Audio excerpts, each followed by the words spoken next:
কার জানে একটা হেলমেট ফালাই থেকে গেছে গাই, দেখেন। যদিও হেলমেটটা আমার না, ভাই ভাই দাঁড়ান দাঁড়ান দাঁড়ান ভাই, কোন ভদ্র ব্যক্তির হেলমেট? এই হেলমেটে কিন্তু কিচ্ছু নাই, ফালাই থেকে গেছে গায়ে, একটু যেন ভাঙলো না হেলমেটটা। যদি এগুলা কি রে ভাই, কালি পড়ছে, কি একটা অবস্থা আল্লাহ।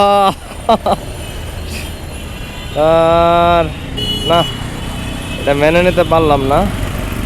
যাই হোক, হেলমেটটা ফেরত দিতে তো মনে হয় না পারবো, যার হেলমেট তাকে, কারণ সে তো অলরেডি চলে গেছে। আর এই যে সিএনজি উপরটা গেছে, তো তার ফলে সিএনজির যত নিচের যে ময়লা, মোবিল টোবিল বা এরকম কিছু আসছিল, সেগুলো পড়ছে আর কি। দেখি যদি হেলমেটওয়ালা ব্যক্তি সামনে যা দাঁড়ায়, তাহলে অবশ্যই তাকে ফেরত দিব, কারণ তার হেলমেট আমি রেখে কি করব। দেখা যাক সামনে আছে কিনা সে,